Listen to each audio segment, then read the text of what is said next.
What's up guys, it's Mike with Shallow Reefing, coming back at you with another video, and today is that time of year again, reef tank resolution. So I've done this for the past 2 years. This might be my last one. I want to kind of go over my reef tank resolutions for 2021 and see how I did. Did I meet my expectations or did I kind of fall short? So let's get started.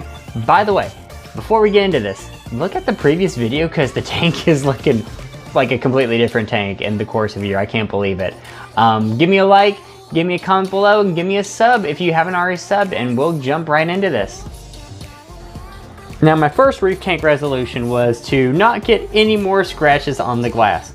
Now, I will say I did not get any major new scratches on the glass. Well, I guess kind of like 2 major scratches, iffy if they're major.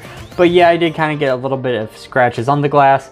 And, you know, that's just kind of Starfire glass. Any of those, you know, low iron glass, it's just way more easy for you to scratch it if there's, you know, anything that gets between the blade and the glass, it's gonna scratch it.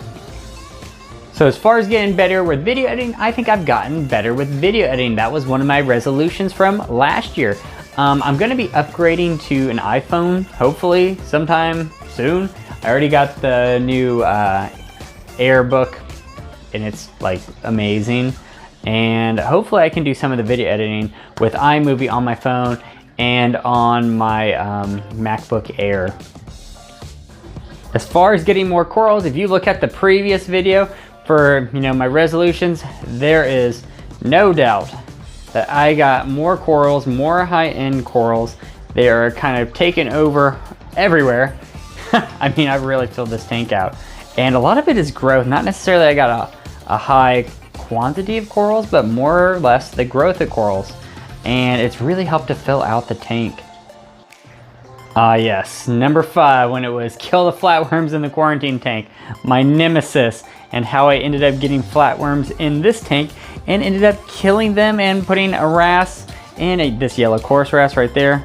He's doing an awesome job, and the mandarin is actually doing a good job at keeping them at bay. I don't even think they're in here anymore, but you know, I think I beat flatworms, and I'm really happy with that. I guess flatworms are kind of like the story of my life at this point. You know, they're gonna be my nemesis. So number 6 on my resolutions was to get better thumbnails for the videos. I think I've done an okay job of that. I don't have any of the video editing software or photo editing software to make them amazing, but they're good enough. I could always improve with that one for sure. Another resolution, number 7, was to get more fish, and I for sure have way more fish in this tank than I previously did. I think I'm in like about 20 fish in here. Somewhere, it might be a little less than 20 because I did have, you know, 2 losses. That Midas Blenny killed my, you know, bicolor and my tail spot Blenny, so I was down 2 fish because of that. I'm pretty sure the Midas Blenny did it. I don't know. I can't for sure say it, but I'm pretty sure he did.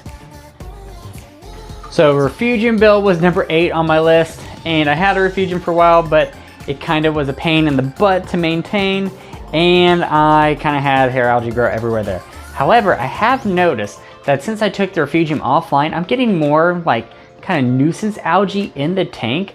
I think that when I had it in the like in the sump, I don't remember having this much, you know, kind of algae build up on the tank. So I'm thinking I might restart my Refugium and put some Chaeto back in and start that cycle, because I definitely have a lot of algae on the back glass. I don't think you can see that. Yeah, you can kind of see it. There's some algae, like a very thin film. You can kind of see some of my snails are just going to town on it. But I don't know why it's just growing on that back glass. And it kind of is a little bit on the rocks, not too much, but I really think I need to start my Refugium back up. All right, number 9, upgrade my dosing. Well, I made it neater, that's for sure. But as far as upgrading it, it's not really upgrade. It is out of the way, so my son isn't gonna pull it. And yeah, that's about all I can say. Did I live up to that expectation?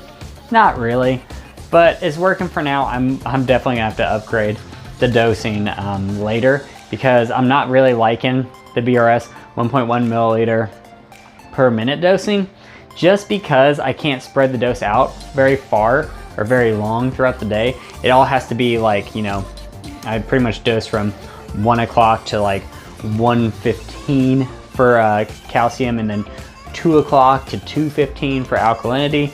So, you know, it's not the best. You kind of want to spread your doses out so that way you don't have huge spikes.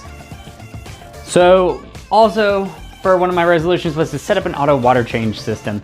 Now that necessarily didn't happen because I didn't really need it. I was going to do it with the Versa. Versas are impossible to get. And with the water change system that I have right now, I essentially take water out of this tank. Well, I also had a, you know, QT tank over there. So when I drain 10 gallons of water out of that tank, I would take 10 gallons from here and put it in the QT tank, and vice versa. I'd take 10 gallons out of here, which is my coral QT tank, and, you know, future grout tank, and then I would take 10 gallons from here and put it in there. So that's how I would do a 20 gallon water change. So I can't really do that with an automated water change system. However, now I'm kind of getting to the point where I might be looking to do that in the near future. Hopefully this year, we'll see. But with another child on the way, I think I'm gonna have to, you know, kind of streamline a couple things. So my other resolution was to get an APS stand on the right-hand side to probably future-proof it, to get a coral frag tank and plumb it all in. Now, I didn't really end up doing that. That's kind of like one of the cheapo ones that you saw me do a review on. The Sephora one, which was kind of garbage. But, you know, I kind of have this set up kind of how I want. I do want to plumb it in eventually, but then I'm gonna have to figure out what I'm gonna do for a coral holding tank or a QT tank. But for now, this is working for me just fine. I don't feel like dropping a ton of money because, man, if I get into this with all the plumbing and everything, what I want to do, I'm thinking it's gonna be a couple, not a couple $100, but, you know, $800? I don't know. Oh God, I said the word out loud. Hopefully no one's watching this. Family, I don't know if it'll be $800. High end $800. Probably low end $450, $500, but it's still gonna be stupid expensive. I was actually thinking about getting a Vimmerine APS stand over here, and then getting, like, do a 24 by 24 tank, and then getting probably one of those Reef Ready Sephora tanks, like the deep blue predecessor, and then hopefully be able to plumb that in. Because one of the problems I'm having over here is it is impossible on this left side over here to clean the glass. I just don't kind of like it. I like the space, but I want it to be farther back. That way it doesn't impede any of the look of the tank. And my last resolution was to get better at quarantining. For sure, I got so much better at quarantining, especially with that Mandarin. You know, not to my own horn, I think I did really well, minus the fact that the fire dartfish did not really live, because I put the fire dartfish in with the Anthias. That was just a dumb mistake on my part. I should not have done that. Should have done probably the fire dartfish first, then did those for, you know, 60 days, then put the Anthias in. But overall, I really did improve as far as my reef keeping skills.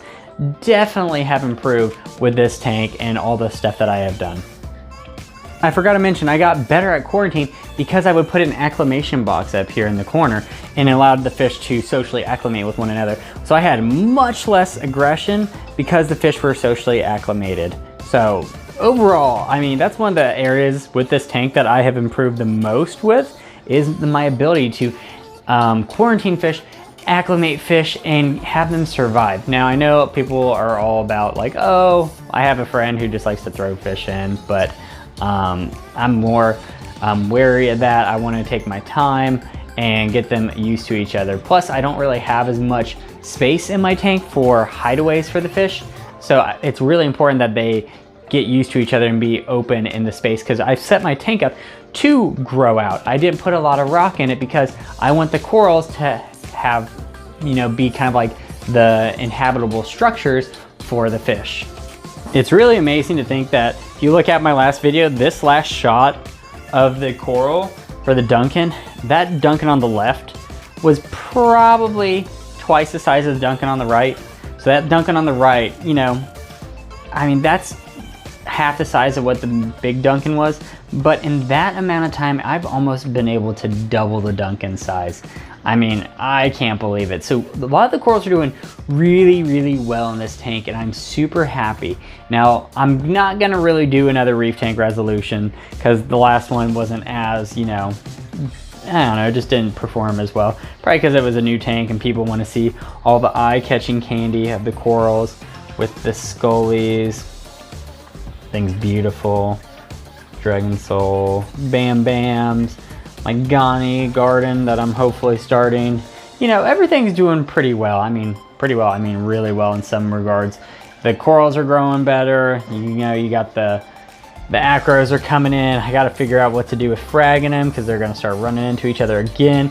I already fragged the scripts and I shattered it into a million pieces, which is why it's right in this tank. Insane how big those pieces are, and you can't even tell that I did anything to that structure. Oops. So overall, I think I'm really happy with my resolutions. So out of 12 resolutions, I think I kept with 8 of them, maybe 9. One was kind of iffy. Definitely have some room to improve. I'm not really feeling like doing the resolutions for this year because, you know, it's probably going to be the same.